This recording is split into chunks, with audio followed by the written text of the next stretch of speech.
ICA.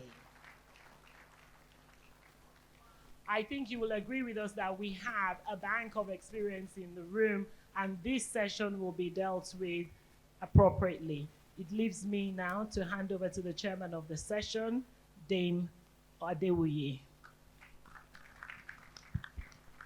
Thank you very much, Beams.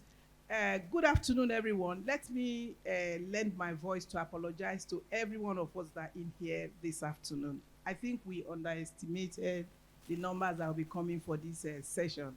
And I'm happy that accountants are really looking beyond the ledgers and the numbers now. I mean, that's what is defining the number of people that showed interest in this workshop. We're supposed to run this program for 2 hours with 3 panelists, but we have 2. These 2 panelists, you have heard or they've read their profiles to you. These are people that have transformed everywhere they went into. For every job they are finishing, bigger organizations are picking them up. And what does that mean? They had created value where they are coming from. So we're really lucky to have Mr. Emmanuel Norom here, a very senior member of the Institute, who has started from the accounting profession and now is in key leadership roles in very great organizations in our country. They've impacted, they've created success, they've created value. So I believe that sharing their experiences with us today, we will leave here much better than when we came in here. Of course, Ifueko will join us online, so I expect that as soon as she comes on, we will take her on also. So without much ado, we will take Mr. Onorom because he's here. We will take his presentation, and we'll have a very interactive session so that you can ask your questions. There are no boundaries. If there are things that you are bothered about in this transformation project we're talking about now that are not covered in this paper, please, you have the opportunity to please ask those questions. They are more than ready to be able to share their experiences with you. So quickly, my time now is almost 3 o'clock. 2:55 p.m. But we're supposed to do 2 hours. So we'll do all we can to make sure that we'll cover everything to make you leave here better than we all came in. So without much ado, please, I'll hand over to the first panelist now. He'll speak for, we agree, 30 minutes? All right, so he'll present for 30 minutes and we'll take you for a could. Then the rest will be the interactive section that will address the questions and topic that has made you come in here to join us. So welcome everyone again. Please open our minds. Let's prepare all the questions for these experts so that we can leave here better off than we came in. Thank you very much. Over to you.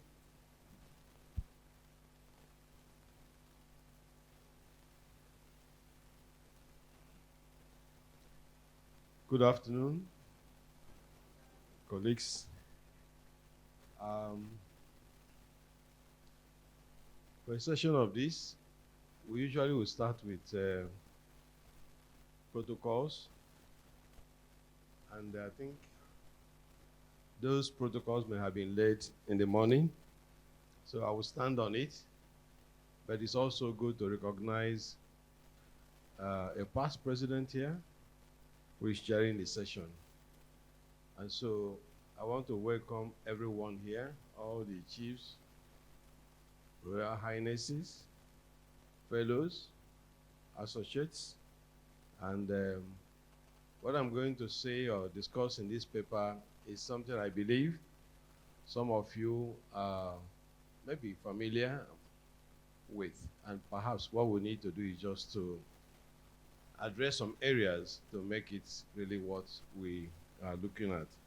Sorry, I thought there would be a podium to be able to put my iPad, but it's one of those things I do. Have the iPad, have a copy, so that if this fails, at least there's something to use. So I will be using my paper I have here. But I've also circulated this paper to the conference committee. Wale Raji has that. I sent that a week ago. So please, I will ask him to find a way of dropping it on the platform so that we can also pick that and go through. So let me say that I'm really very glad to be a speaker at this conference. And for me, it's a great honor and a privilege. Why do I say so? I qualified in May 1982.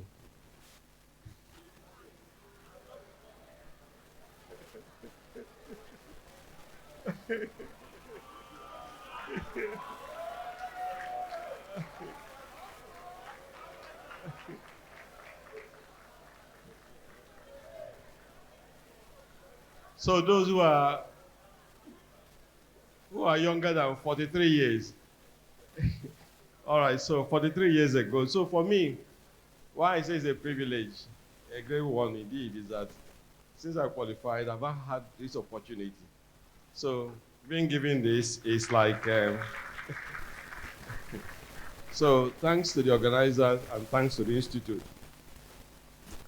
Now, I also want to say that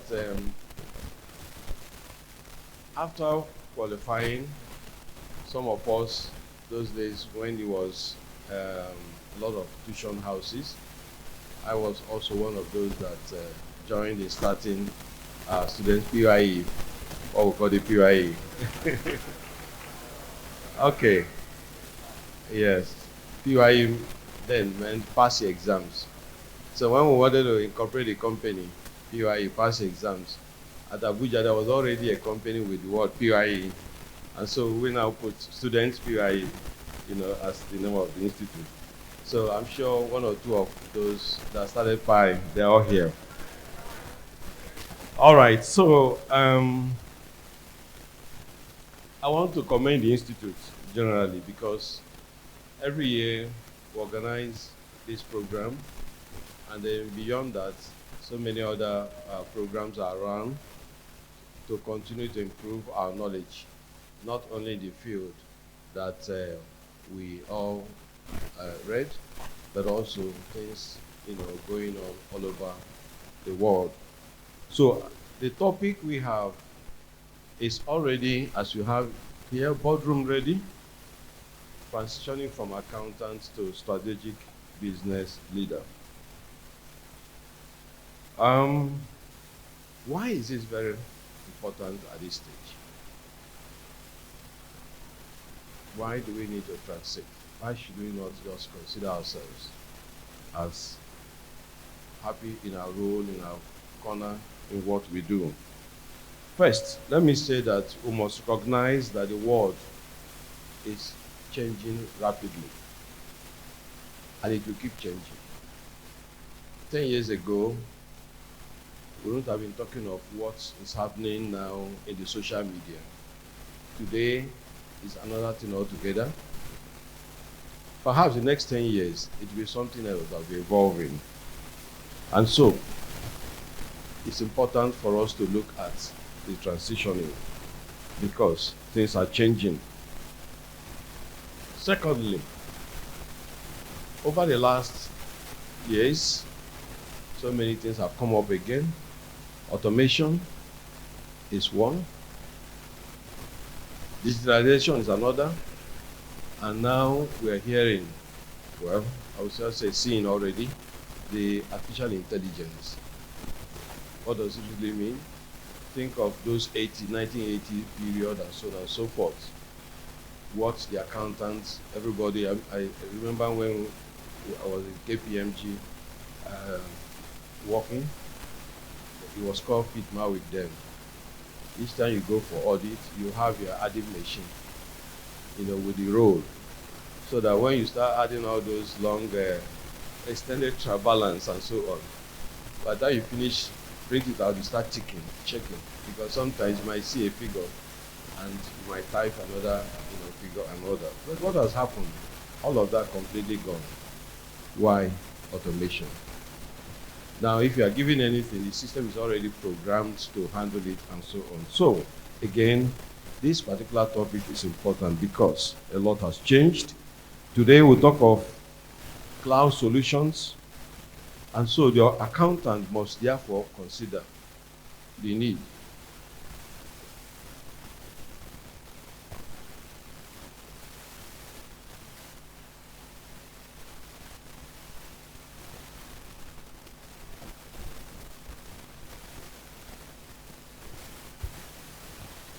Okay. All right. So, someone was saying whether I should sit down. But there are people at the back that I need to see, because sometimes. All right. Okay. Don't forget I'm very, very young, though.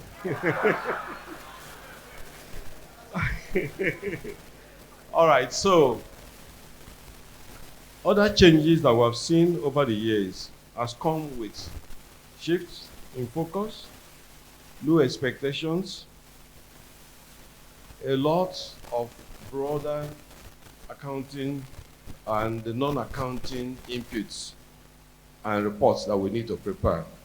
I'm sure some of you are familiar now with what they call the ESG reporting. Some say sustainability and so on. It's no longer the numbers that you see, but something else you are reporting on. And so the accountant is increasingly being asked to serve, not only as the one that keeps the records, but also a strategist and sometimes advisor in the boardroom. Today, when you're interviewing people for jobs, you now have situations where you're not looking at the financial controller's role, or some will say finance manager, or some will say the accountant. You start talking of, I need a business leader.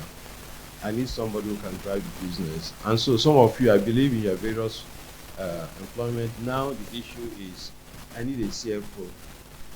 And what does it really mean? Somebody to act beyond just the number crunching, but also to look at some other strategic issues. Also, let's look at what happens when the companies are being valued. If, for example, you watch news on CNBC, or perhaps let's just say CNN, Business News, and so on, at the end of every quarter, you see companies quoted on this market there. It happens here too, but let me just take that example. And then you now see analysts all coming up with so many valuations.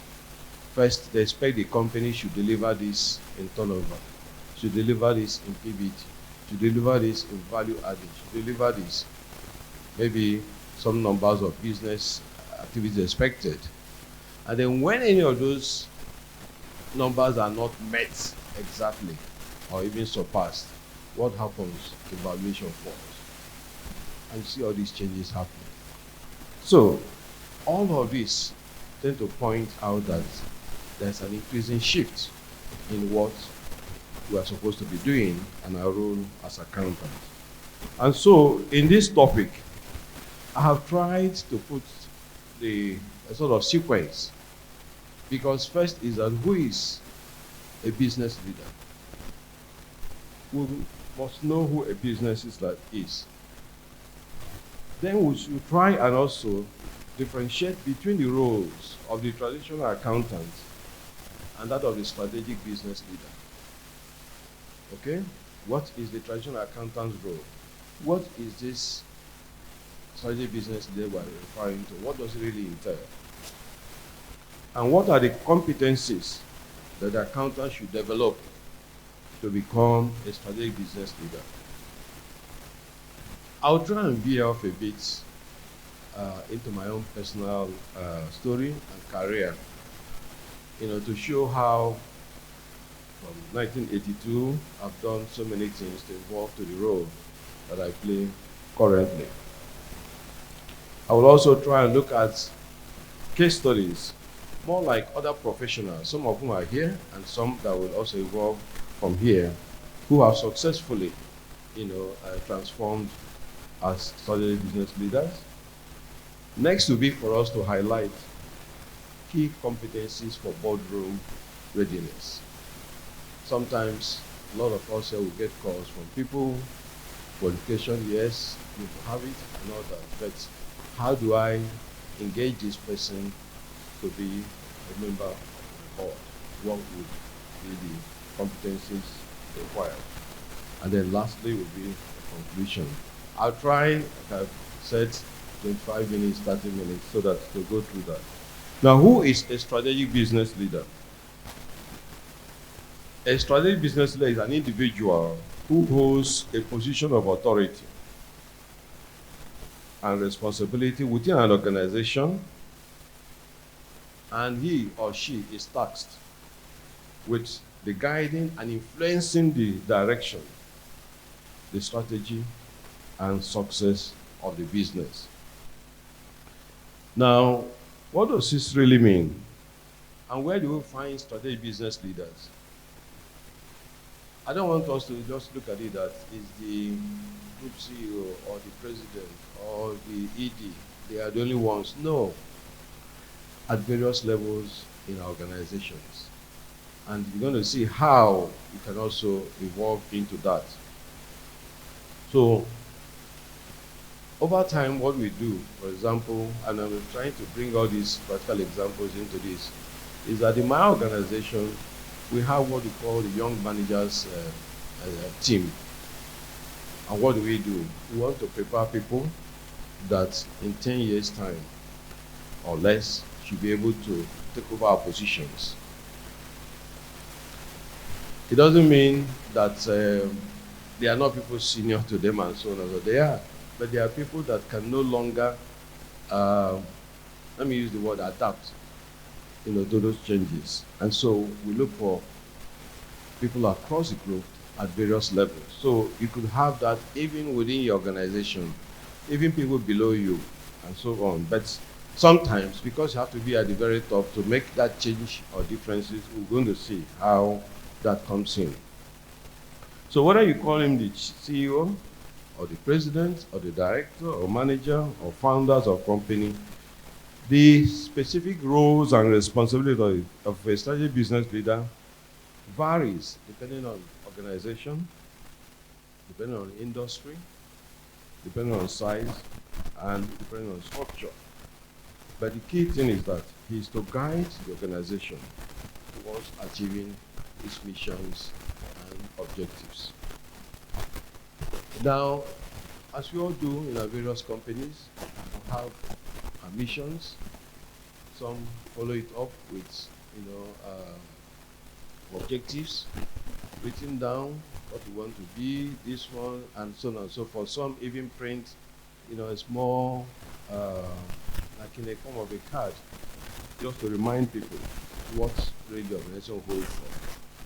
But translating that into actual results is actually what makes the difference. So while the accountant possesses valuable skills and knowledge that can make them effective contributors to business leadership, not all accountants are automatically considered strategic business leaders in the traditional sense. Because a business leader typically encompasses a broader set of responsibilities and roles that go beyond the traditional accounting functions. Therefore, for an accountant to be appropriately considered a strategic business leader, and not just the functional or departmental head, he must go beyond the traditional accounting task of being a record keeper or storekeeper, as the case may be, of preparing only the financial statement that came from past records, or providing more support, but rather it has to now be strategic to the growth of the organization. Now, let me just take a typical thing, let me just say we do.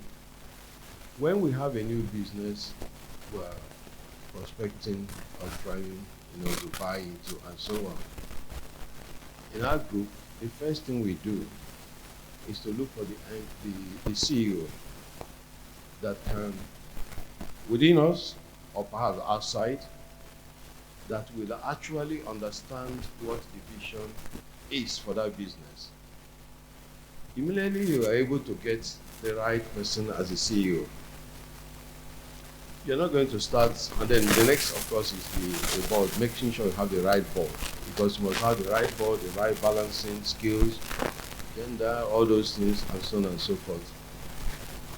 The next thing he will do is to equip that CEO with just 3 functional roles. And as soon as you get those three functional roles, you now leave the CEO to run. I mean, what I'm just other things that will follow will be that there's enough funding, finance, other support, policies, programs, and so on. In those three strategic roles that you go for and get for the CEO, one is the CFO. It's a must. The next is the head of HR.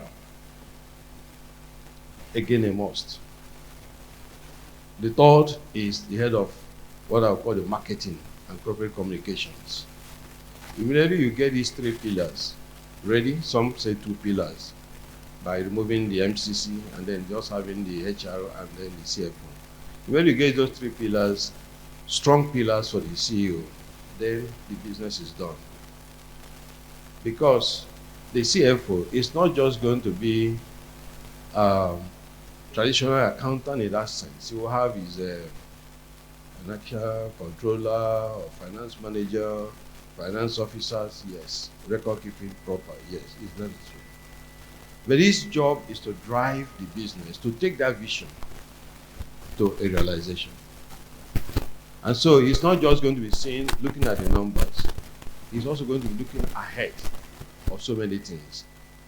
And so what do? You are transforming that organization, not just to see the day-to-day things they are doing, but also where the vision, of the group is, particularly in that area.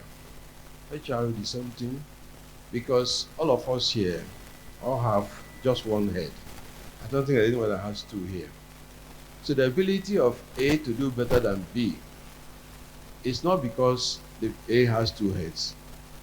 It's because A can use his head differently from B. And so the HR's function is to ensure that you get the right people, right skill, or transform them into be the right people or the right skills and so on and so forth, including training, whatever. All of that encompasses in that. And then, like I said, you have the third role. So the accountant should therefore, through training and other intentional means, be able to assume additional responsibilities that will enable him have a comprehensive view of the business. And sometimes when a CEO is not doing well, what we normally do is to look at those three. And where you have changes, whenever you appoint a new CEO to a company, most likely the person will come with those three and will disengage those that have been there. Because apart from loyalty and so on and so forth, you want to have your business driver. You want to have your HR that will not be looking at who you know or who you see or who brother, sister, and all that, but rather getting the quality people and can be ready to fire if need be. If you get it right, then of course the result is what you're going to have. And so, having discussed or said what a strategic business leader is, let's also look at the differentiating roles of a traditional accountant and that of the strategic business leader. So having established what an SBE or SBL is, let's go a bit granular by differentiating the roles.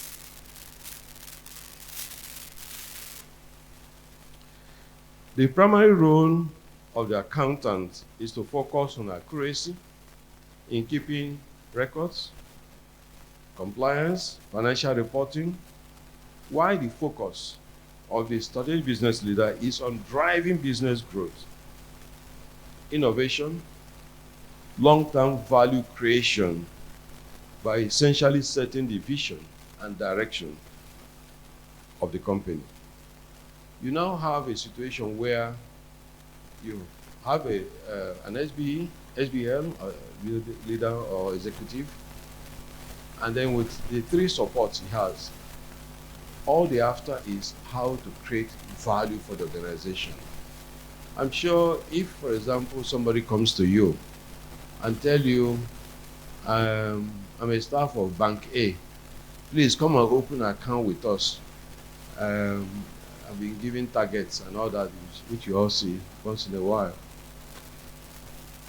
The question is, what else are you going to offer? But if another person comes to you and say, I'm from Bank A, we want to add value to your organization. The first thing you're going to do is to draw whatever you're doing and then to think, add value to my organization, and you now start listening. If that person convinces you how by opening an account, the result of what you're going to see or what your company is going to have or do will just be an improvement to add value to wherever you are at that particular point in time. I'm sure that's what you want to listen to. And so, why the traditional accountant is a record keeper or scorekeeper, the strategic business leader is an architect of enterprise value. The scope of work of a traditional accountant is invariably limited, as I've said, while that of the strategic business leader is much wider and involves cross-functional leadership, looking at so many areas in the organization: finance, operations, HR, marketing, strategy, and so on and so forth. Now, using time horizon, the time horizon of the traditional accountant is usually short term. He prepares financial statements monthly, quarterly, sometimes annually, and all that. Whereas the strategic business leader is looking at medium to long term in his planning and positioning of the company. So if I have that understanding, I will go for the person that wants to look at the business for the long term and how the institution will survive. Another thing that distinguishes the traditional accountant from the strategic business leader is decision making and mindset. While the traditional accountant is risk averse, I know we all say one of accounting principles, or is conservatism. Okay, no, don't do too much. The profit is enough, or perhaps. But the other person wouldn't look at that. Not that he wants all the risk. He wants the risk to come and then find a solution to the risk. So it's not just a question of I don't want any headache. We're okay.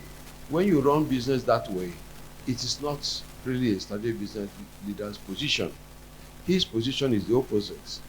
I need to see the risk and how to mitigate the risk. He looks for how intelligence can be used to solve the problems. Now, when you look at key deliverables, why the traditional accountants who prepares financial reports, tax returns, audit readiness, while he does all those things, what does the strategic business leader do? He looks at business growth. He looks at market share. If company A is controlling 30% of the market share, what is my market share today? How do I ensure I meet that or beat that? He looks at strategic partnerships. How do I become bigger and become number one than the other person? How do I improve my profitability? So the traditional accountant's role, we look at things have been done, let's do it, audit, this, tax, and so on and so forth.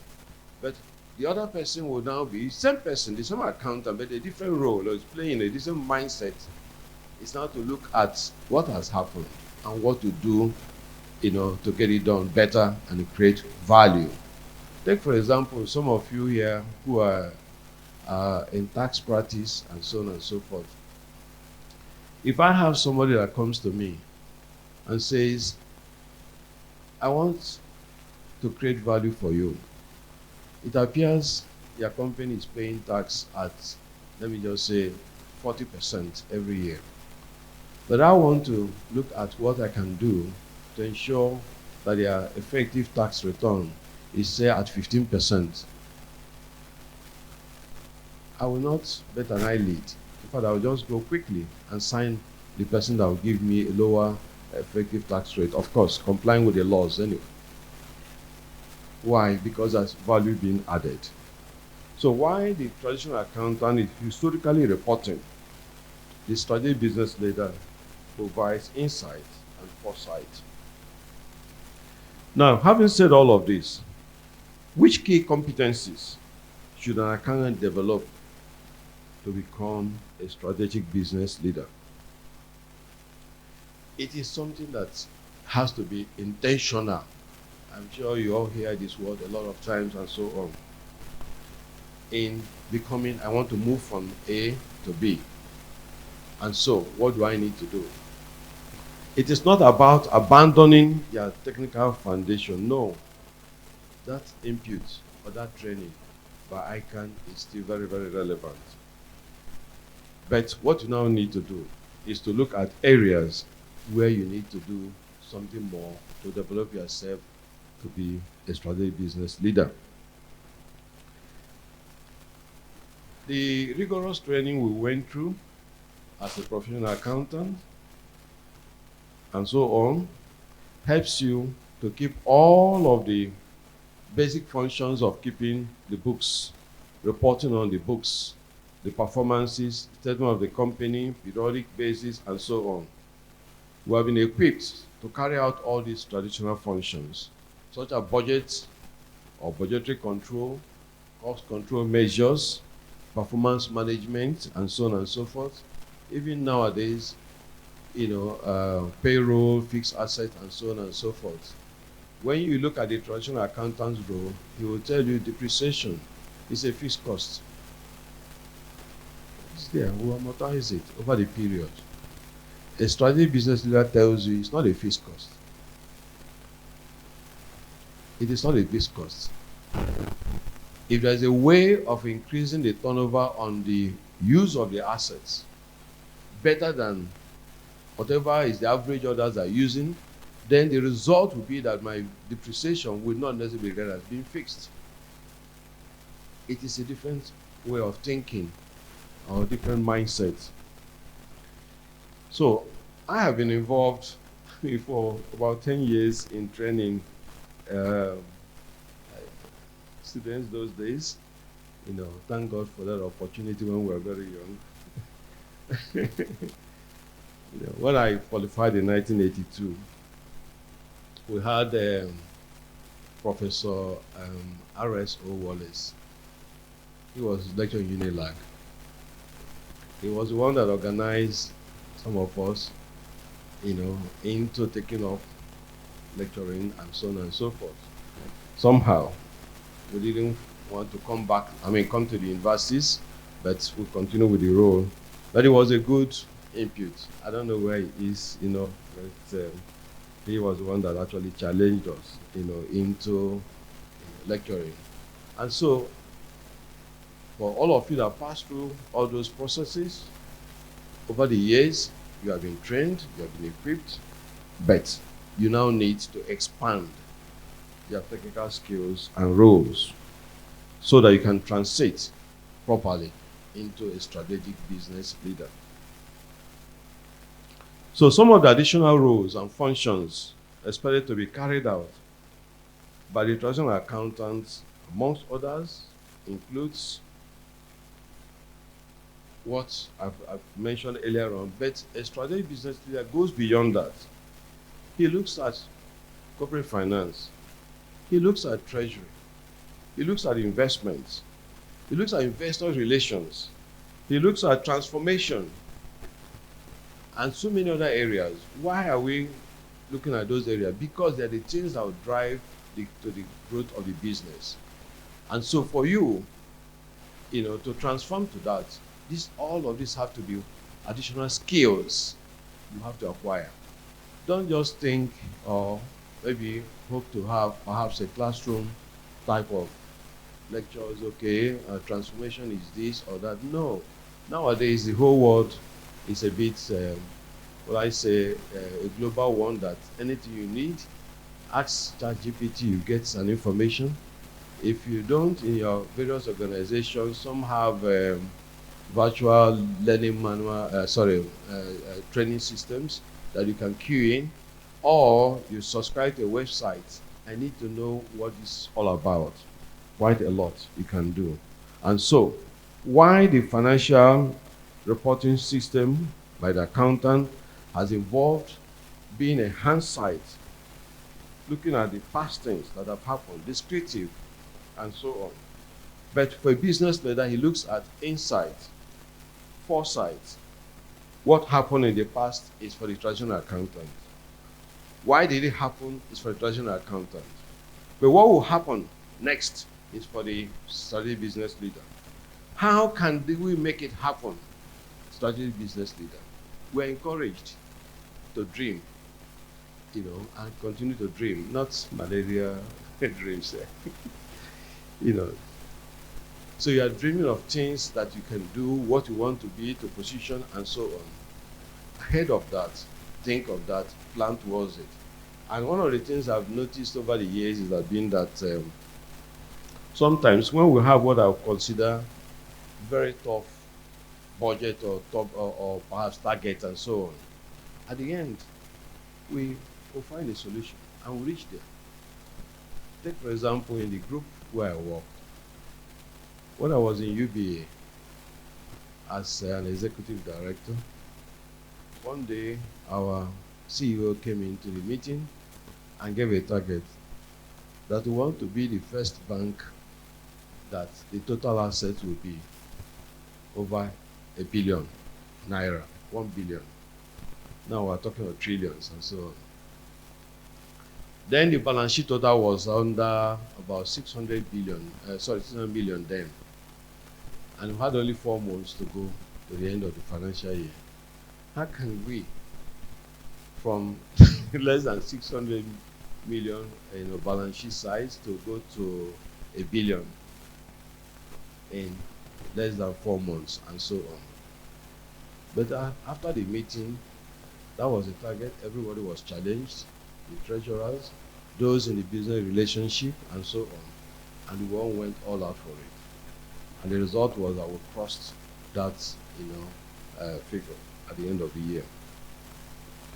So, what I'm just saying is that having some foresight and looking at things that maybe some others think is impossible as part of the goal you have. If you challenge yourself, you will get there. And that's what starts making the difference between the traditional accountant's role and the strategic business leader. A strategic leadership in reporting requires accountants to go beyond just the financials, provide complex reporting, including the following, what we call the 6 C's, or the 6 capitals. What are they? Financial capital. Our financial resources optimized for value creation. Now, if you work for a multinational company,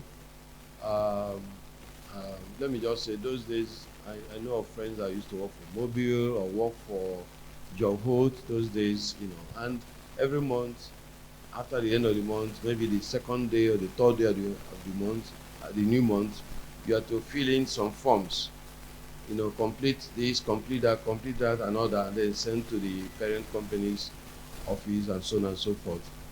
Fine, these are rudimentary work and so on. But then, if you are to now add value to that by asking yourself questions, can this business survive based on the capital we have today? That will give you an answer that maybe you need more capital for the years ahead. Those that fail to ask those questions somehow have been consumed by what has happened. I need not mention them, but I'm sure if you're in the 80s or 90s, there will be many top Nigerian companies you will mention and everyone will shake. Today, where are they? Something is wrong. But they had accountants, but they were keeping the records, yes, but nobody was thinking ahead. Manufactured capital. How effectively are your fiscal assets supporting the business goals? Human capital is one of the ones that a lot of times people don't price very well. That's actually, some would say, one of the greatest. In fact, Richard Branson says he doesn't talk of customer services by talking to people outside. talking to the people that want to, whether his business in airline or this, he wants to, his own customer service is first focused on his employees. That if they get it right in the organization and what the organization wants to do, the customers will be satisfied. But if internally things are not there, then you can be postulating, customer service weak, customers are number one, number two, and all that. Meanwhile, those that will actually make it to happen are not part of that. So human capital is very important. Nowadays, for you to be a strategic business leader, you have to report on that. Where are we? What do we have? What do we intend to do to make sure we get the right people, the right skills? Okay. Intellectual capital, social and responsible capital, relationship capital. A lot of us accountants are almost like, I'm not the outgoing type. Maybe it's 5 o'clock, 6, 7, or 8, go home, go and stay, nothing else, and so on. No, relationship is critical if you have to be a strategic business leader. Okay? Those days I used to think that some of the people I see, every Saturday, every Sunday, every day, one social event or the other, they go to this club, Island Club, they are there, Metropolitan Club, they are there. What are they all going there to do? All right? Building a relationship with people is networking, is great. Maybe today you are on the board of S company, and then there's something that S company needs in the Federal Ministry of Industry. Then you just take your phone. Okay, don't worry, I'll get it done. Why would I not hire you to be on the board? Because then your networking has, and these are not things you just do, once in a while and all that. It's something you build over a period of time. Now, so all these key competencies I've mentioned are really very important. Strengthen your leadership and influential skills, expand your mindsets, gain cross-functional exposure, and build business acumen. Please, it's important that we shouldn't look at our traditional function as the only thing we can do. Now, I give you a typical example in my career. There was a time in the bank, UBA, one of my jobs was executive office.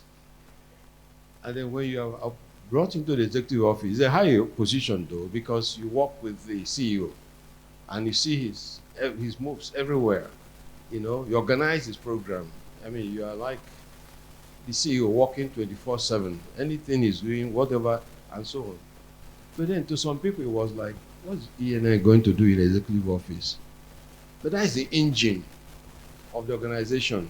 Some of you hear of chief of staff, this and that. Where it is run properly, that is the engine. That's where the whole thing comes up. Decisions, even when they are taken, who drives those decisions, to make sure they're effective and so on. So where you have the opportunity to do that. I had another example when I was in the bank, and the role I was given then was called external reporting and the loan workout. And then I started to, what is external reporting will I do? The first time I got the letter though, it had all the reporting relationship across, whether, let me just say, central bank, NDIC, this, compliance and all that.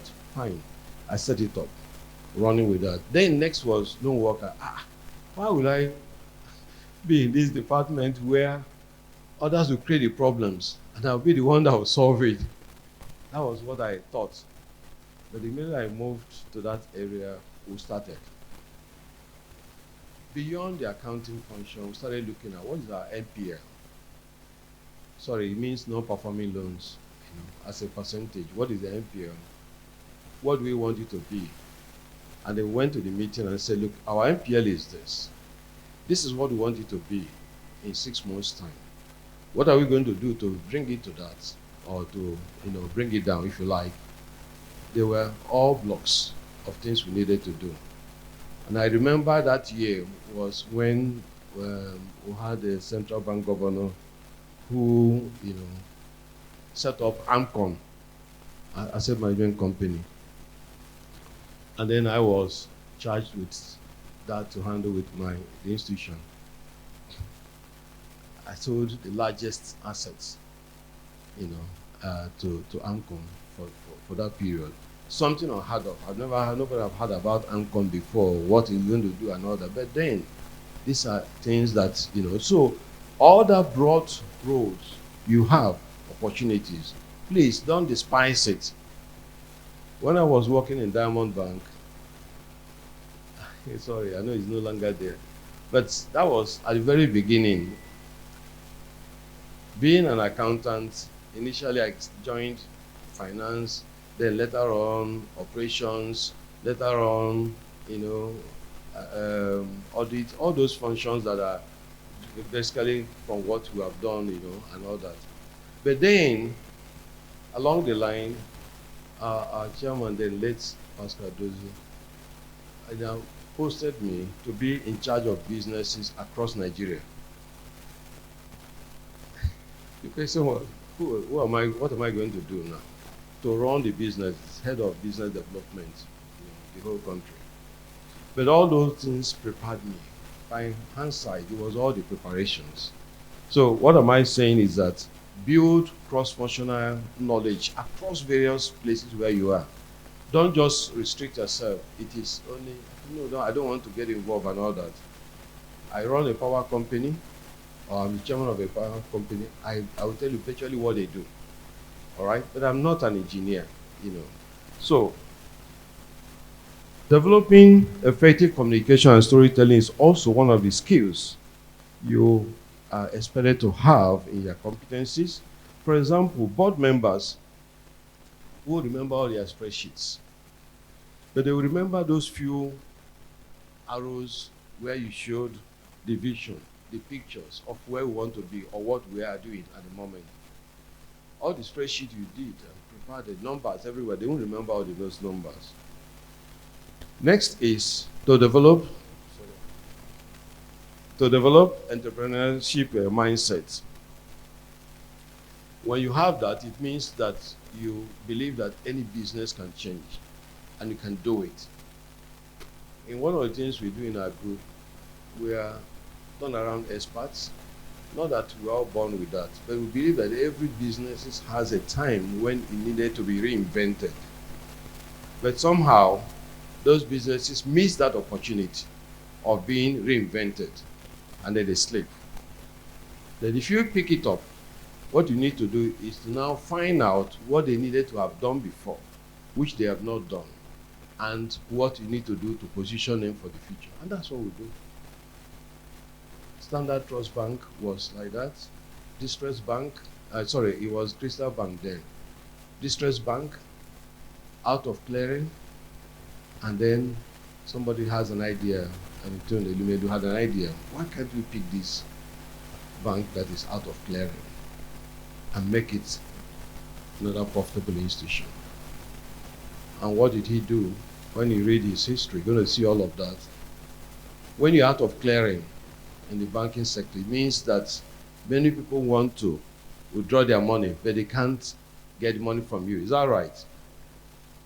So, what do? Can we get those people, those that hold top, or those that have top amounts, can we get them to allow their funds to remain, but give the new institution 6 months, 9 months to pay them that money? What have I done, or what was done? What the implication is that the outflow is curtailed. I mean, if maybe you have 50 million that was to go immediately because it's distress and everybody wants their money, and they agree that the 50 million is to go over 6 months or 9 months, it means that every month, divided that by 9, that's what will go out. Is that right? So, that's one option. Second option, can any of these people that have money decide to convert this into equity? It's a liability. The share capital is a liability. So it's just a question of, well, debit this and credit. Okay? If they can, why not? Or they can convert part of it to equity and then still have the other one because they must run their businesses and so on. So, developing the entrepreneurial mindset is part of that, because then in the process we changed it.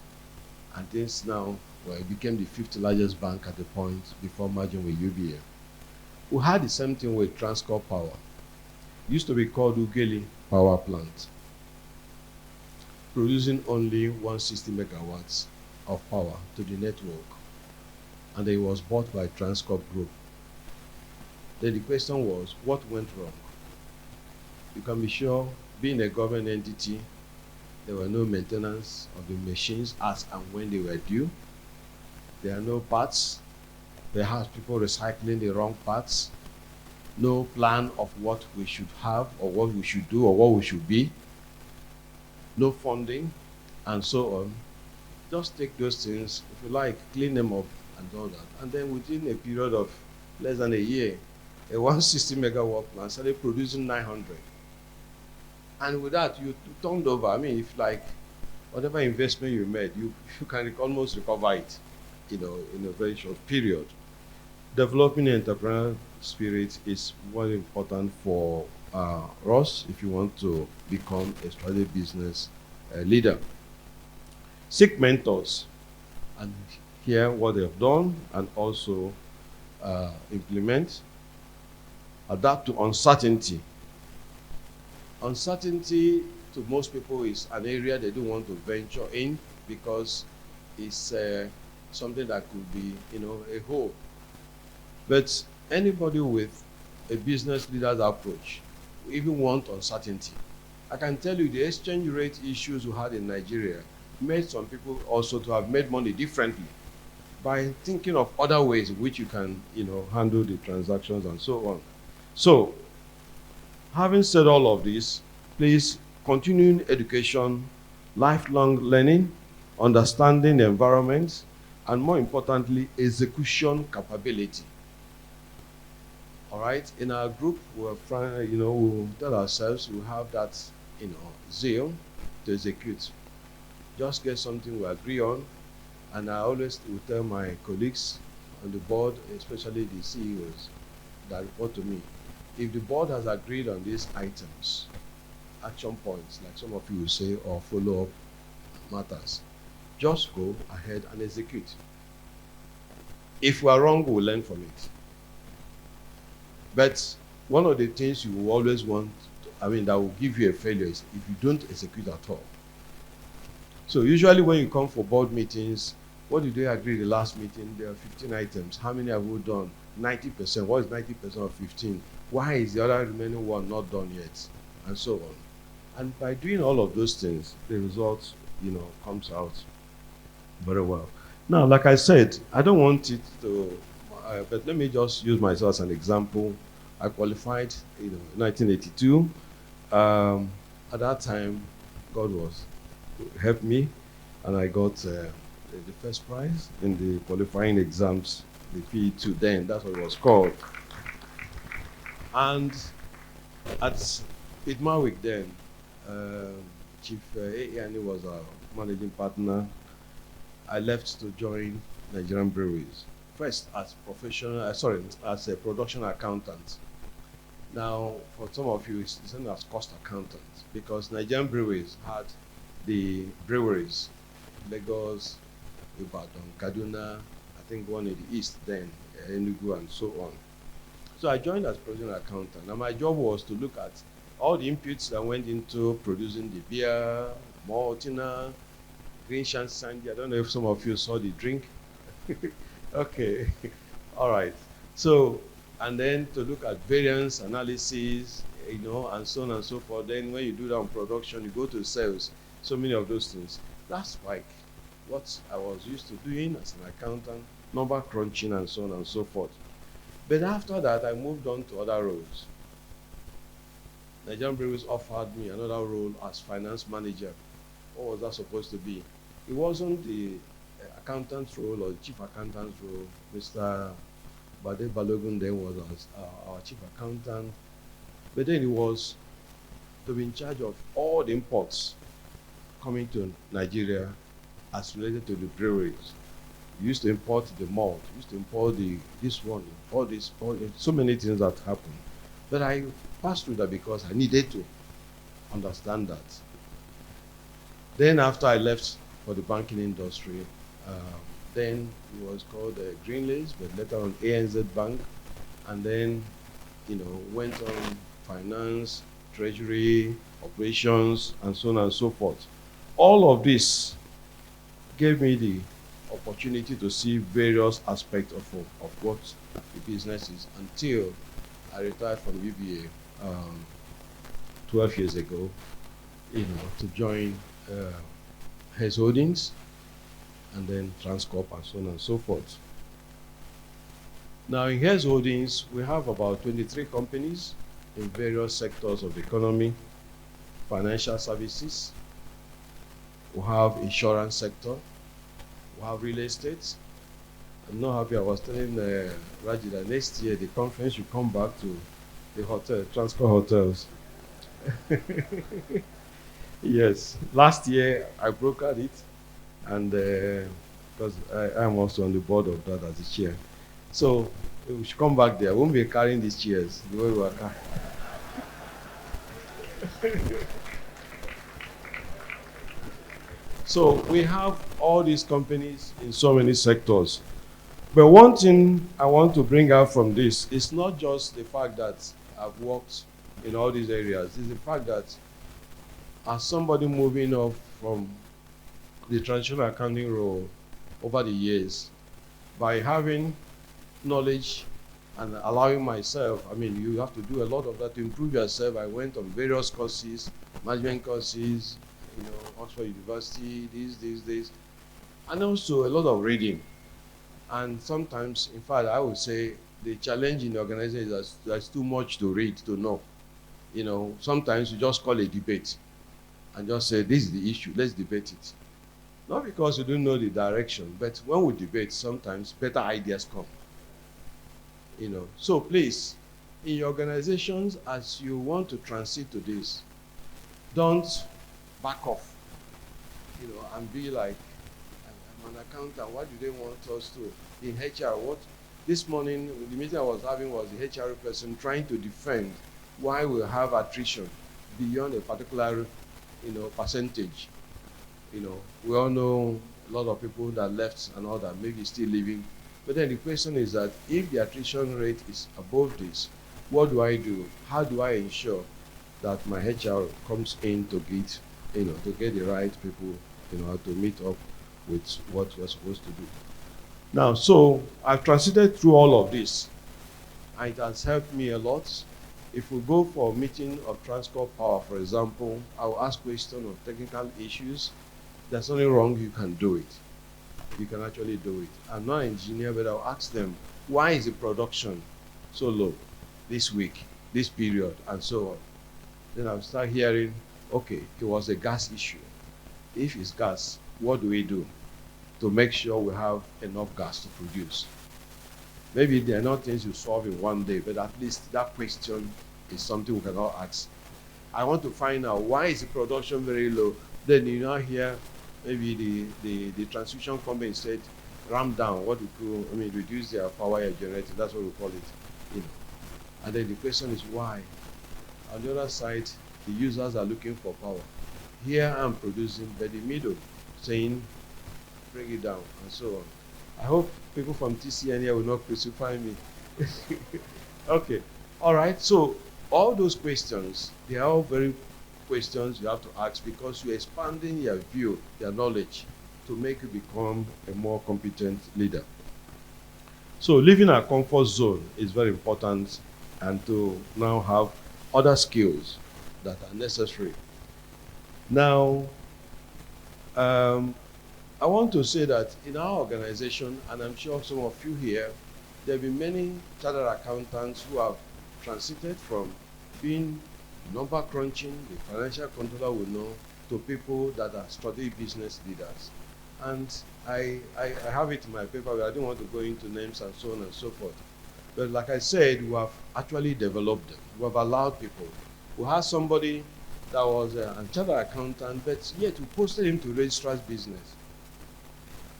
Go and just change it. Change the way the registrar's business think, and so on and so forth. And for the period he was there, he changed it completely. Developed new software that drive businesses in registrar business. That the registrar business became the number one in terms of technology and so on. And he asks questions, and every now and then you hear him, one strategy meeting, why are we not getting this right? What should we do? Where should the future be for the institution? So I have got examples of colleagues who have actually transited and they are doing very, very well. And so you can also transit to be a successful business leader. Now, having said all of this, boardroom, what are the competencies for the boardroom readiness?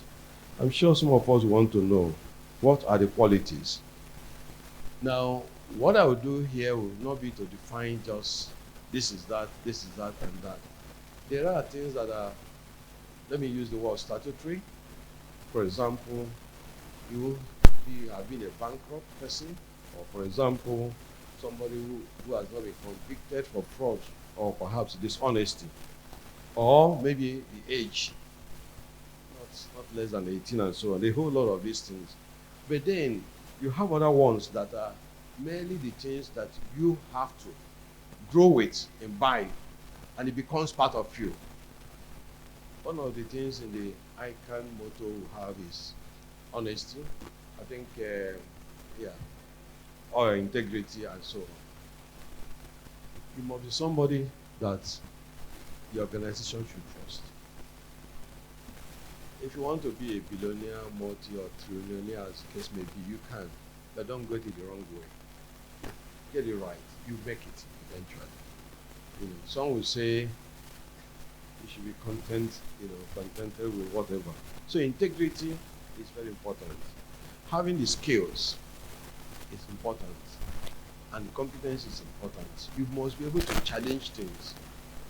Don't just assume that, okay, that's the way they've been doing it. Is there no other better way of doing it? Even when you're in a board or in a meeting and things are presented, you can also say, why can't this thing be done differently? If we cannot do it now, let's wait. Maybe after the meeting, call 2 or 3 other people and then start talking. Why? Why can this not be done differently? Don't be the passive person.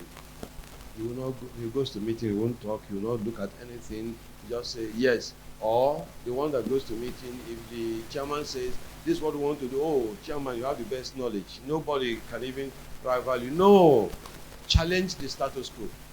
That's what makes you to stand out. You must have adequate knowledge and experience. Financial literacy is important. That's even from what we have been trained. But if you look at other bodies that have listed out what I call the competency framework, you can actually Google them and check.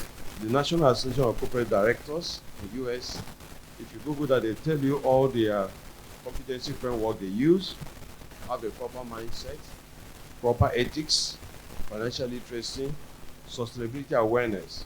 If you Google the Institute of Directors, UK, and ask for director's competency or ask ChatGPT, it will tell you personal effectiveness, interpersonal skills, governance, technical knowledge are important.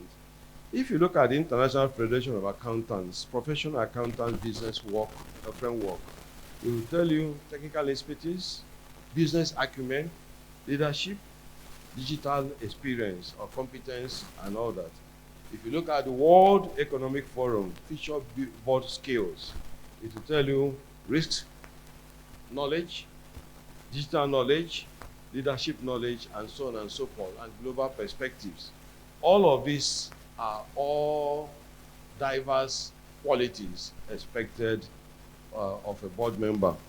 But in all of this, what runs across that is common is strategy direction and not just oversight. Also, be grounded in numbers and be resilient. Have a good knowledge of the ongoing ESG and sustainability policies. Also, have your leadership qualities to enable you inspire others.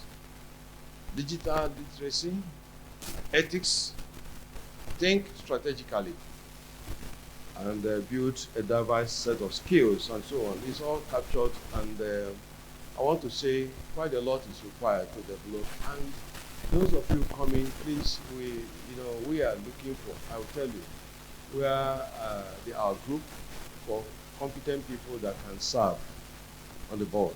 but you must have the right qualities. All right. It's not just to serve perhaps allowances, which are good though. The allowances are good, consumer it, and will attract you or keep you working for the institution. But you need all these skills in such a way that you can actually prove that you are different.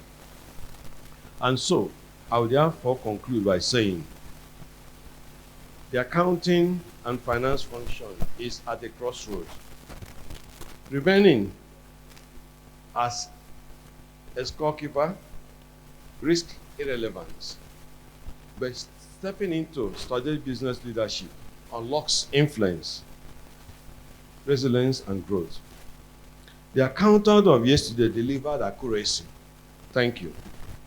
But the finance leader of today must deliver foresight, influence, and value creation.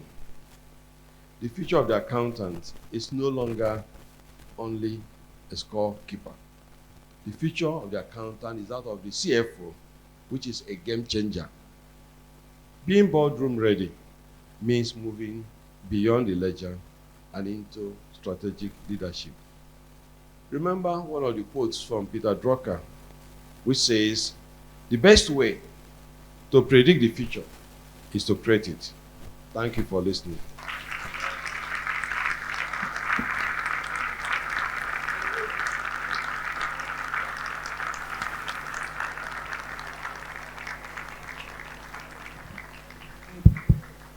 I think he deserves much more than that. Thank you. Please let us put our hands together for him.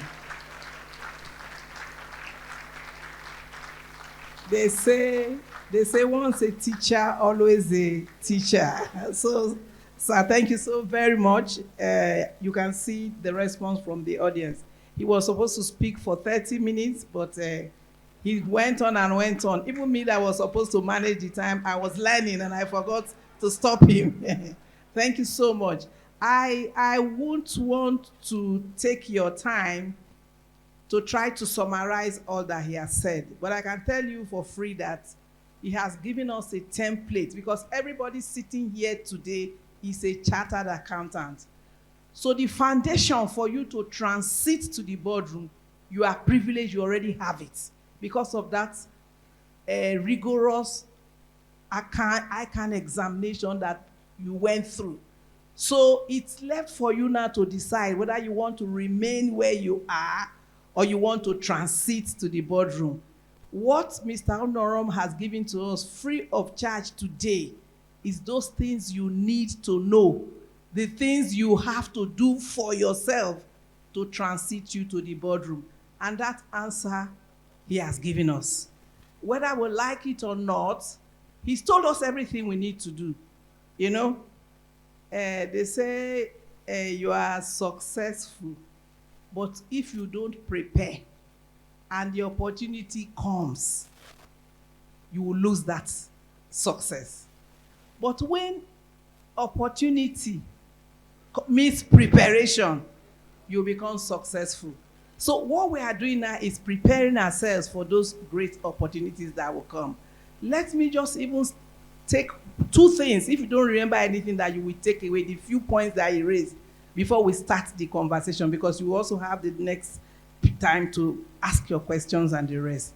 You know, all this while he was giving you what the traditional accountant does or is, which we all do freely with our eyes closed. Accuracy.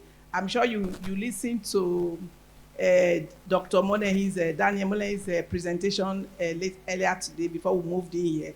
And he was telling us the things we beat our chest with, and time is moving and leaving us behind. You know, the accuracy, we pride ourselves with. Technology has taken that from our hands. You know, we try to do machine work, but machine is not doing our work and is doing it more perfectly. You know, AI has come to do all those calculations that you are ticking in Kalama, so those ones are gone.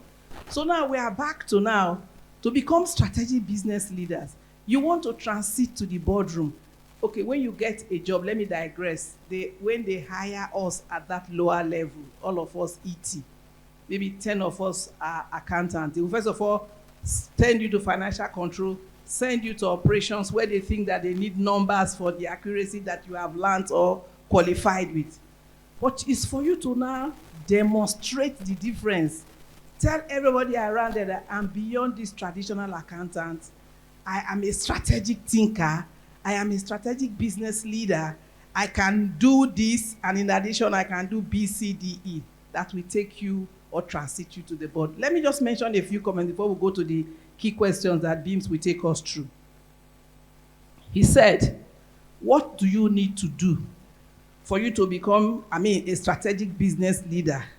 And then he gave a couple of things. He said, when you are a strategic business leader, you don't only look at the numbers now, you are thinking beyond the numbers. You will now be thinking of things like the corporate finance, the treasury, the capital. And he went ahead to give us, I think, 5 or 6 capital. Please listen, my dear colleagues, because even me sitting here, I didn't see some of those capital as important in my career, but they played major roles in my career. Time will allow me to share my experience like him, but because I want you guys to ask him key questions. He talked about the financial capital, which is the one all of us sitting here, we know. If you work in a manufacturing company, you will know about the manufacturing capital. He talked about the human capital. I worked in an institution where, by the time I got to the board, we told ourselves that the head of HRO should be a chartered accountant. Do you understand? Because we saw the value that we felt that somebody who has gone through this exam, we put on the table, and we saw the difference. When you move an accountant to that role, it doesn't stop there. You have to now train so that the accountants can develop the additional skills. And it's easy for accountants to transit. True or false? It's easy for you to transit to other roles because you are already, by the grace of God, anybody that is carrying this ICAN certificate is an intelligent person. True or false? Okay. So he was talking of things like intellectual capital. He was talking about social or relationship capital. When I got into the bank, of course, I got into banking as financial accounts department. That was where I started from. From there, I was picked to credit and marketing because this thing, I kept on challenging them at every meeting. I kept on asking questions. They said, okay, this woman that is asking too many questions, go and bring the business. That was how they threw me into the deep blue sea. But I survived because I had that mindset of always wanting to challenge the status quo. Nobody is going to sack you if you are asking too many questions. What it's going to do for you, it will even help them throw you to challenge you that these things you are saying, okay, come and do it. And because you already have that mindset, there's a high probability that you will do well with the new role you are being given. So please, always put on that your intellectual cap. Please, is anything going on behind? Oh my God. What's the problem? Eh? Oh no. Please, can we do this without making noise? The food they are sharing are not talking. It's the individuals that are talking. So please, can we keep quiet and listen? We're almost done. We'll soon finish. Please, please. Please, my dear professional colleagues, let's comport ourselves. In the next 30 minutes, we will leave this place. But let's take away value, the value creation that we have come to collect from this conference. Okay. And he talked about social capital. And he gave examples. And I want to share my own example with you. When I left credit, I was moved to risk management. And at that time, we were trying to raise capital. And the risk people in the banking industry are very powerful. The marketers, they have to come and convince you for you to approve their credits for them so they can meet their targets. Am I communicating? I'm just explaining. So I was head of risk. I think I was a DGM then. And we were trying to raise capital for the bank. I think when did we do consolidation? Was it Soludo or Soludo Solution? That was when we were doing consolidation. Everybody was trying to raise capital, 25 billion. And I was in an institution where our capital was just 2 billion. Because the owners of the business said they didn't want to open the business. They are not interested. But when the owner of a regulator came and said everybody must do 25 billion, you know the kind of trouble that everybody was in. You either swim or sink. So everybody were giving targets. The people in the marketing, when if you are GM, it doesn't matter whether you are doing GM in back office or you are doing GM in marketing, it's the same target because it's the same salary you earn apart from your bonuses. So as a DGM, I had my target, but I didn't know anybody. I was always going to work.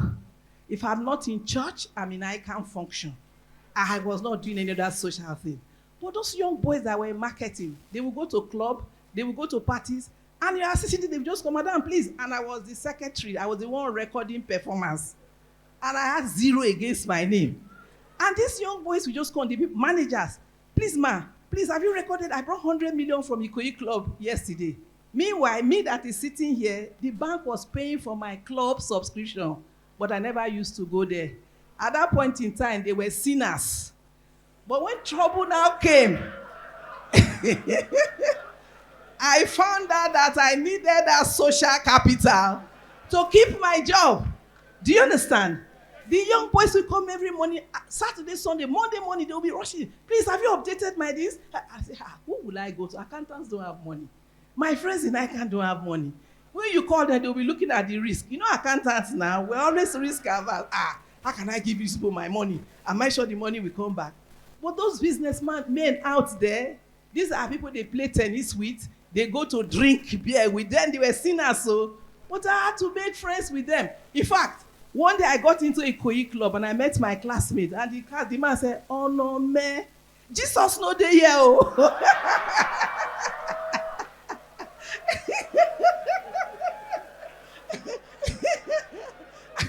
You know, I just swallowed my pride.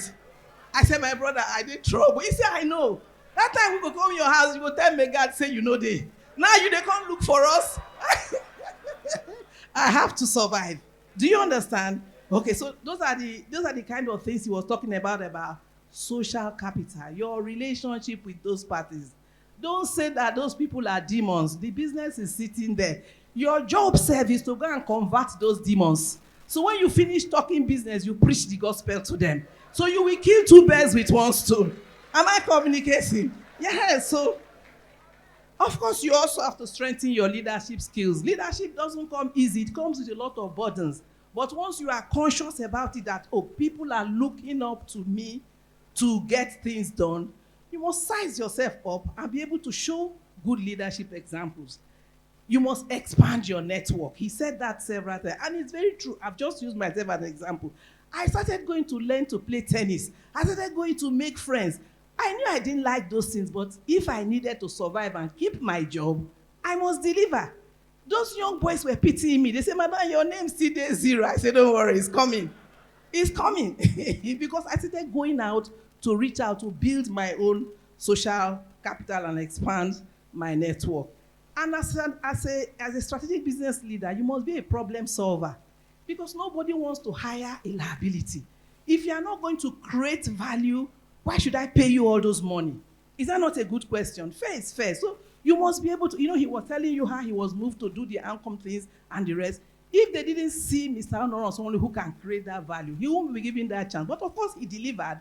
That's why he's still growing in where he is today. Impossibility is not in the vocabulary of a strategic business leader. He alluded to that. He talked about developing an entrepreneurial skill. No venture, no success. Please remember, so if your dream is to transit from this traditional accounting and the comfort zone you are in, you must be ready to take those risks. Strategic business leaders are willing to take what I see it as calculated risk. Whatever you want to do, you must have to measure. And he gave 2 key examples. His experience with the Crystal Bank. We all knew who Crystal Bank was out of clarity. Nobody wanted to touch them. But see, the entrepreneurship in them got them to go and talk to them. Okay, keep some, take some, stretch it, deposit. Some people will never ever be able to think of that because those are not strategic business leaders. So he talked about reinventing things. When you get there, like I said, impossibility does not come to anybody who wants to come to this line of business. And it is true.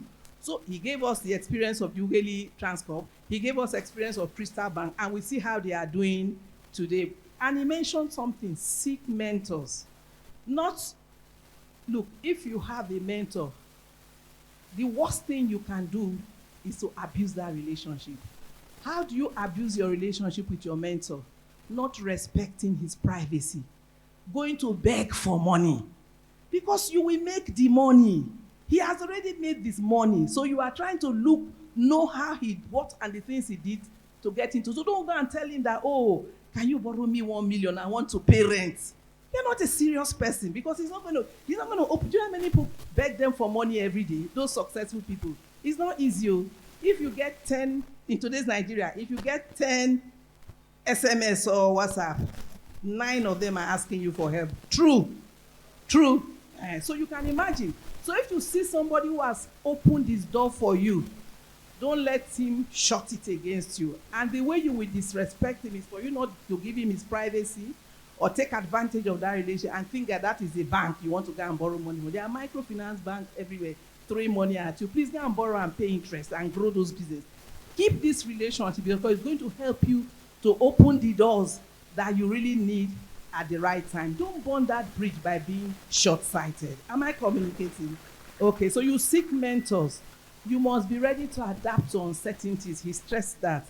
Continuing education, lifelong learning. You must continue to learn. Even if you're fortunately, technology has made it easy.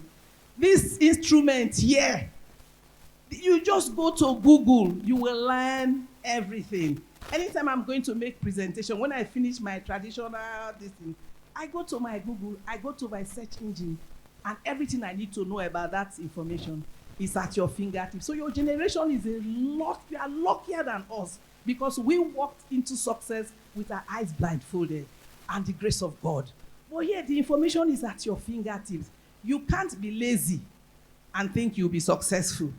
You cannot say because you have a godfather, you won't do what you're supposed to. That godfather will die one day, and then you will not be able to move from where the godfather kept you. You cannot be saying your father or your mother is one person, and then because of that, you will not raise yourself up. So this continuous education is very important. What your employers can't give you, you can get for yourself to move on. And what does it do? If you go to a management meeting, and you are asking the right questions, you are giving the right advices, you are moving towards the boardroom without your knowing it. Do you understand? Several years ago, I was in the bank, and I go for credit committee meetings. When my colleagues bring credits, I will be challenging them. It doesn't concern me. I'm not a member of the committee. I don't have a voting power. But I will still create value. Do you understand? One day, my MD said, this woman, let her join. She doesn't have the quality. She's not a manager. I said, let her be there. Let her just be asking questions. That was what somebody said in Citibank, their chief risk officer. You don't have to be an ED, but you have the power of that office. And it's because of what you know upstairs. So continuing education is very important. Execution capability. He talked about your action points. Even at your level, manager, you have a meeting at your level, and they say we are going to do 5 things. Please, when you get back to the next meeting, be able to say that you have done the 5. If you have not done the 5, give the reason why you didn't do the 5th one. That's the only way they will bring you to the table the next day. But if you go there and you have a glue in your mouth and you be looking with your eyes closed, anything you say, yes sir, yes ma'am. They say this one is wasting this seat. Don't let him or her come again. Look for somebody who has creative mind that can challenge the status quo. Nobody will sack you if you're asking the right questions. Ask very politely. Don't come and say that your boss doesn't know it. You must say it with diplomacy. Praise your boss in that meeting and then help him. When you help your boss succeed, your boss will be pulling you everywhere he goes. What if you want to take the shine off your boss? Tomorrow you won't be in that meeting. He will make sure he sends you away when the meeting is, because he's human. Do you understand? So you must also bring wisdom to get to that boardroom we are talking about. Is it possible? Yes. He talked about leaving our comfort zone to develop other skills that are necessary to help us become strategic business leaders. You are the only one that can transit yourself. Nobody will do it for you. And once you do it intentionally, when you tell yourself that this is what I want to become in life, you have the high probability of doing that. So he talked about the boardroom competencies. Let me not waste your time. He gave us all the places we should go to where we can see this thing. But for us, integrity is very important. ICAN motto is accuracy and what? Integrity. So we already have that. Our competencies we can build upon. Our the skills that we need to get there is for you to build. And I said to you, please always challenge the status quo positively. When you do that, you have a good chance of getting to that boardroom. And you must have the knowledge, technical skills, and experience to get there. You can help yourself. So let me stop here. His closing comments were very good. You know, he talked about leadership quality, digital leadership, ethics, and foresight, influence, and value creation. So a strategic business leader must have the foresight. You must be able to influence the situation to create value for your employer or your business. So on that level, I'm going to stop here so we can take the questions. Beams, are you there? Good. So please see how you can round up in this next few minutes. Thank you very much for your attention. Thanks. Thank you, ma'am. Right, once again, please appreciate this panel. It's a two-man panel, but it came across very, very powerful. I think other sessions are finished, yet we are still going in this crowded room. So thank you all for staying in this room, and many thanks to our paper presenter and our wonderful chairman who summarized brilliantly. So once again, guys, I know they've just given us food, but let's appreciate them one more time. They compensated for the other speakers. Thank you so much. We appreciate it. So I think we can take 2 questions. I'm limited in where I can run to with the microphone. So I'm going to take one on my right, and I'm going to take, for gender balance, a woman on my left. Please, and then I'll come and take you. And please go straight. Yes. Thank you very much. My dear professor, my name is Benga Yenuga, MB07097. Mr. Unorong was my lecturer in 1988 at PI. And if I may comment, one of the strategic areas is group account, columnar group account, and miscellaneous account. I used to look at him that one day I will also be a lecturer, and I did be a lecturer for about 16 nights at WISE. I'm surprised that he's here today, and I'm also not that he's here today. My question is this. We've listened to you carefully from your humble beginning to the end. The question I want to ask is just a very simple question. Why is it that family business fails? Even though at some point in time, you will see them performing, but all of a sudden, they will just bring somebody who is either a family member or relative to head the company. That's number one. Number two is this. Some of our accountants, we don't like to take risks in an organization. When you are moved from one place to another, you start shivering. What is it? And that is not too good for us. And the question is, how do you address that fairness? How do you address that fairness? And that's just my question for now. Thank you very much.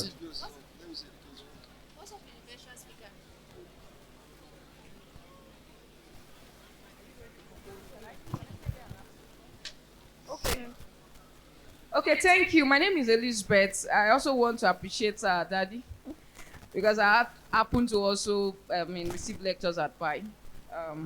But I didn't meet him. I met Dr. Akeju and Mr. Molenwa. Okay, so my question is this. In many organizations, we often observe managing directors using divide and rule, approach to their management systems. Well, perhaps maybe they want to actually get, maybe answers to some questions. Really, I don't really understand. So now these are what I have observed. So my question is this truly an effective leadership strategy for driving organizational success?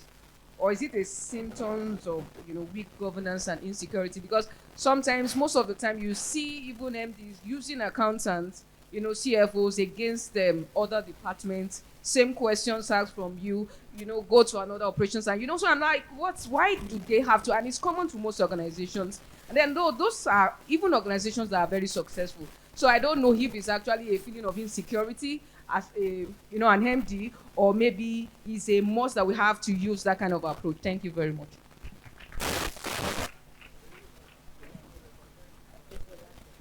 Yeah, good evening. My name is Dr. Father Deng, membership number 29045. Yeah, my question The paper has been well presented. My question is this. Along the line, the presenter mentioned that while he was in UBA, that an asset, the financial position, the asset amount in the financial position was 600 million, and during the board decision that the board gave go ahead to make it up to 1 billion. And it did not let us know whether you were able to meet that target. And if at all you were able to meet the target, how did you meet the target so that we can also implement those strategies in similar situation? Then number two, the topic here is transiting from accounting to business, strategic business leader. Let me change it this way, transiting from tax reform to implementation. Nigeria, undergo tax reform recently, and the implementation is starting from 1st January next year.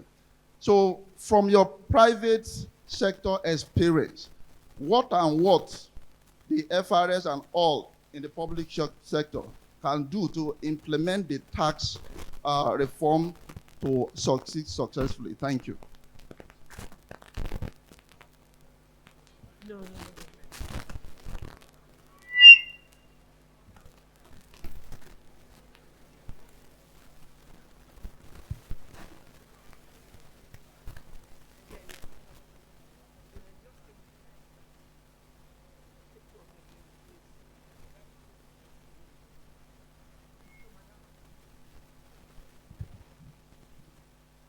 My membership is 26537. Please, my comments are not related to what you gave. But I feel this is an avenue for me to,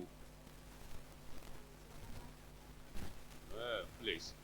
My question is not directly related to the issue, but this is an avenue for which I can air my mind on some very important theme here. The theme of this conference is building resilience, aligning reforms for Nigeria's economic development. I think, if that's right. Now, we do know that agriculture is important for Nigerians' growth. And now we know, well, let me explain a few things. Probably you'll be able to key in. All right. It will throw light to the issues. Please, I'm not explaining. The concept is that Nigerian agricultural supply respond to prices with a lag, usually a lag of 2 or more periods. Now we know the prices of agricultural product was high. Certainly, I don't know what magic, not increased production. Prices of agricultural products is low now. Does now really help Nigerian economy? That is the issue. That is it. I also want to tell you, in line with production, that iron production is key to Nigerian economic growth. And that is important. You will record Delta Steel Company. Please, you mentioned Ugele, so I presume you know Delta Steel Company. Nigerian put up that project with the mind of economic growth. Iron production is key. The seeding out of that, giving out of that project has clearly undermined, please, and I believe you are listening, has clearly undermined the process. What is your thinking in this area? How do we bring out iron production?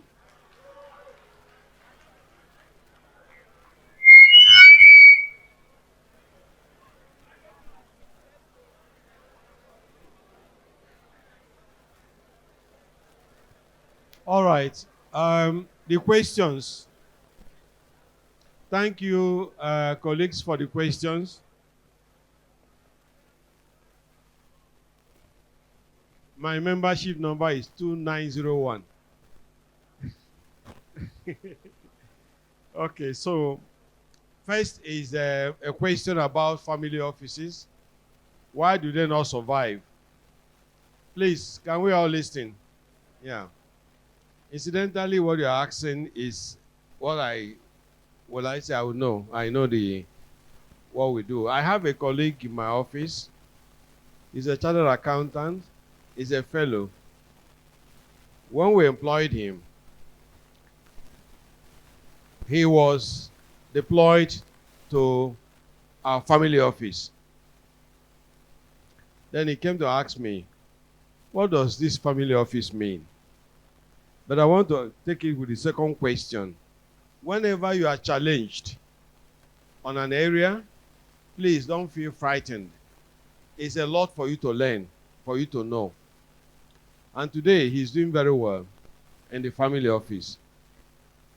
Most of you may be familiar with, let me use the example of a company like Guinness.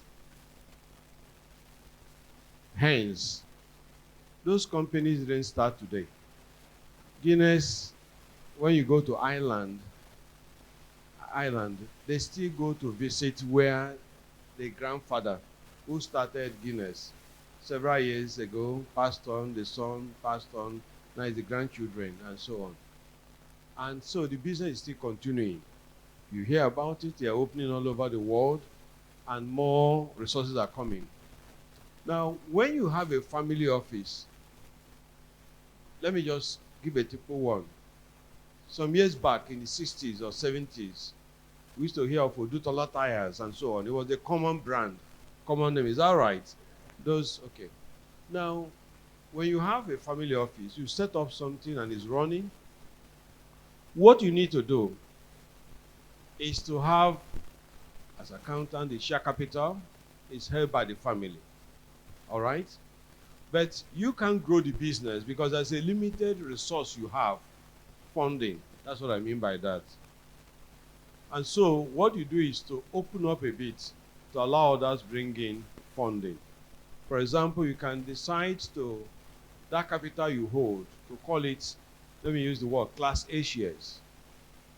And each Class A shares has a voting right of 100%. You can issue Class B shares. And then you bring in people who want to bring in capital. Then you look at how the business is to be run. It's not the one, oh, my father started it, the son or the daughter, just barely out of school, maybe not even understanding what it's all about. You bring him in, bring the person in, general manager, MD. No. You need to bring people that can run that business, that can have the vision to take it far. And so if you do that, you can now have a family office constitution. That is their children. You can form like an AGM for them, wherever they are, all over the world. And so when it's time, they come to think of what has happened in the business that our father set up. But they are not the main managers. You bring in other people to run it. You can create that family office by having the company pay dividends to the family office, pay to Class A shareholders, pay to Class B, and so on. With that, the business continues to run. The people you have brought in who have the IQ, the knowledge, the skills, or whatever, are the ones that will be taking the business to various places. Over time, the business survives. Unfortunately, this is an area we are a bit weak in Nigeria. And so when the founder passes on, the children will all start fighting for the assets, go to court, perhaps even children of the same mother, the same father, only one wife. But you see them fighting over the assets. You can, when you have children, 3 or 4 of them, please listen very well. You can't rule out what they will be in future. If it's a male, he might marry a good wife, and they can together try to lift a business up. Another male can marry somebody maybe difficult, and that one wants what he or she can get. It could be the female can marry her husband, and that one comes with a different idea. Can get your own share. Let's take our own. We want to travel, I want to have the latest car. But if you have a proper family office setup, the business runs, you protect it. So this can only come when you set it up as a proper trust. So it's not like tomorrow somebody will want to challenge it and change it and so on. And then you bring in managers who are properly remunerated to run the business and keep it going. That is how that business can survive. So like I said, you have people now doing that. I have somebody who's a child accountant who runs the family office of Hayes Holdings. All right. So the second question is, how do you address the fear when you are moved in an organization? I think the answer is what we've discussed. Don't express any fear. Those movements in the organization might actually be what you need as a stepping stone. All right? So go in there, challenge it, and don't even take what others have been doing. This is the way we've been doing it before. Challenge it. How can we make this place better? How can we create value? So that even if it's a back office type of function, what comes out from your own area is added value. You know. Then somebody mentioned about MDs, their work style and so on. Any MD that uses divide and rule will not succeed. They won't go too far. All right? Challenge people. You see, one of the things you do, if there's a problem, you call consultant. What do you think the consultant will come and do in your office? He's going to come and start interviewing everybody. After interviewing everybody, gets knowledge from them, add a little more, his own one, and then package and give you one big report. And then, if it's the government, they will issue another white paper on that report, and then another white paper. Before you know it, it's kept somewhere, and that goes. But if you have an organization that has four of these people that are here, and you challenge them, they are the consultants. I'm not saying consultants are not needed; they are needed. But challenge people, and it's when you have an organization where people can freely, contribute, express their views, give you knowledge, help you to see how you succeed, you'll be a better MD. It's not the one that I want to use this person against the other person and so on. It will always fail. How did you meet the target? We made the target, sir. The target was, because it was known, what we did was to share the targets.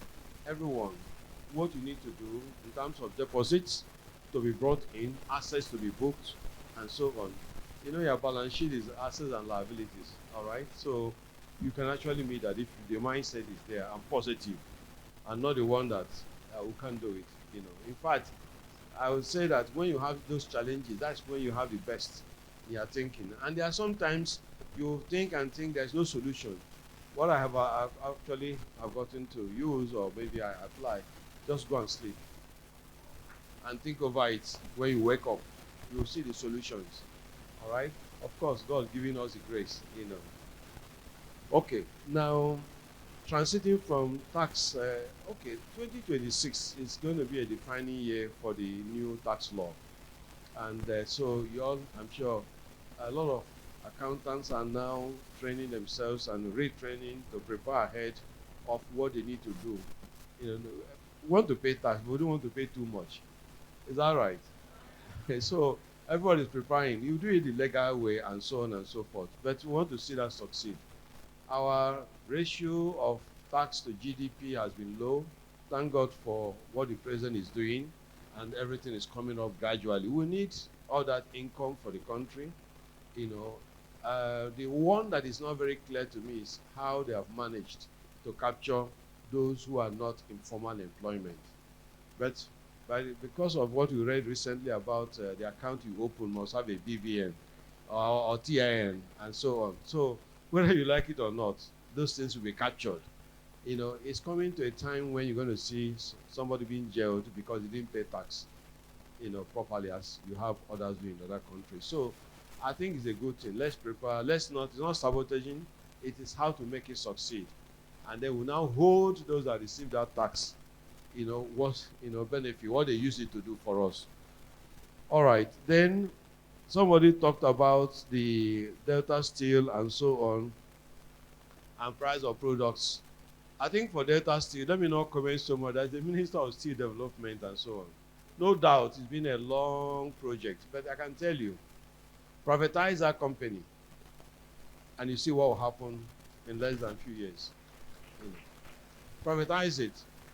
Today, the Russians will come, pay this, do that. Tomorrow, the Americans will come, do this, do that. Tomorrow, another day, consultant. Just privatize the company. And you see what will happen in a few years from now. Now, the issue of price of agri products is good that it's dropping, but it's because inflation is also dropping. You know, if inflation that was 26 or so, now coming down to 20, 21, sorry, less than that, then of course things to, you know, it's all coming, not because fully the production has come up, but also, again, the exchange rate. If you were used to buy products and you cost it at 2,000 to 1 and so on, today you'll be using a lower rate because rates are also coming down.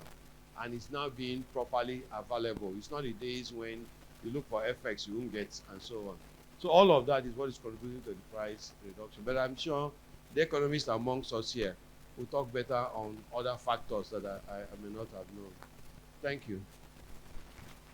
Thank you very much, Mitano. Please, can we put our hands together for our panelists again? Thank you so much. Thank you, thank you. I believe we have addressed, there were 3 questions we were supposed to address, but from his presentation and my summary, I think we have addressed all 3 questions.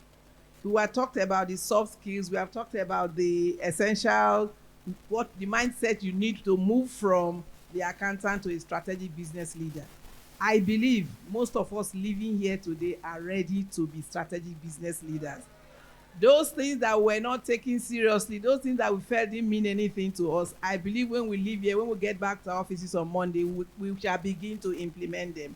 Do I have your promise on that? At least so you will know that this conference, you took something meaningful from it. All right, so on that note, we will need to bring this session to a close. I want to thank you all for being very great audience. So put your hands together for yourself.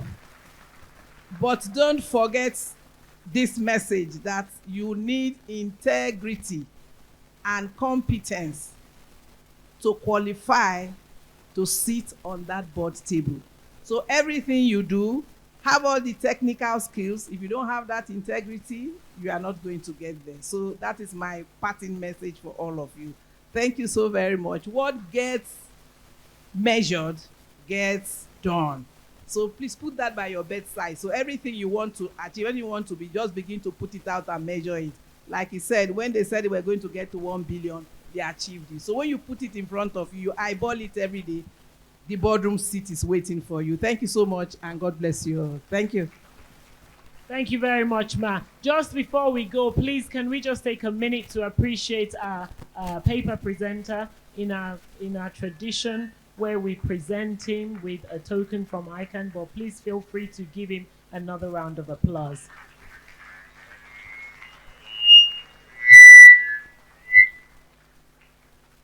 I will now, this isn't working as well. Where's that going? I'll now call on Council Member Mr. Jamiu Adeyemi Olakison to make the presentation to Mr. Emmanuel Nomrom.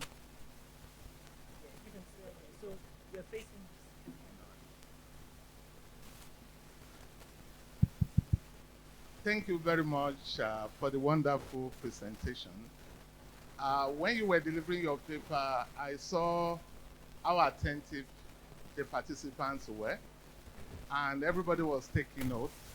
I want to believe that what you've said here today, for those who are there on the board, I'm sure they have a lot that they've taken that they are going to reflect in what they have done.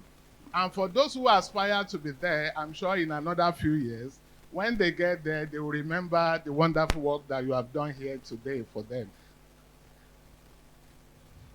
So, Mr. Emmanuel Norom, on behalf of the 61st President of the Institute of Chartered Accountants of Nigeria and the entire members of the Council, I want to present you this token for the wonderful job you did. Thank you, sir.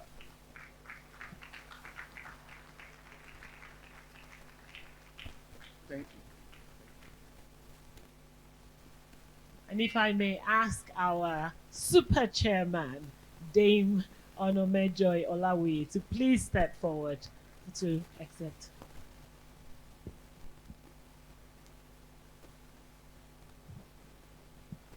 Demonome Adewuye.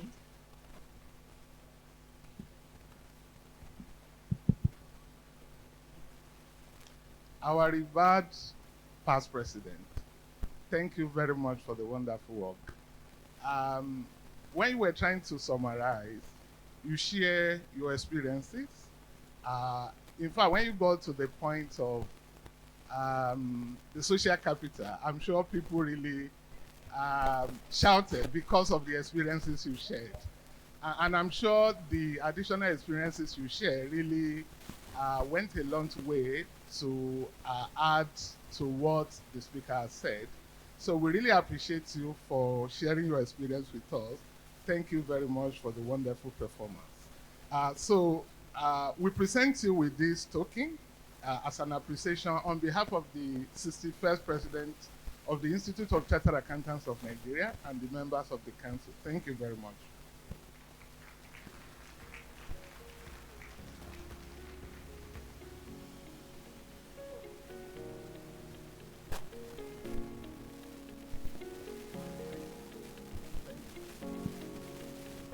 Please, we'll now take the group photograph.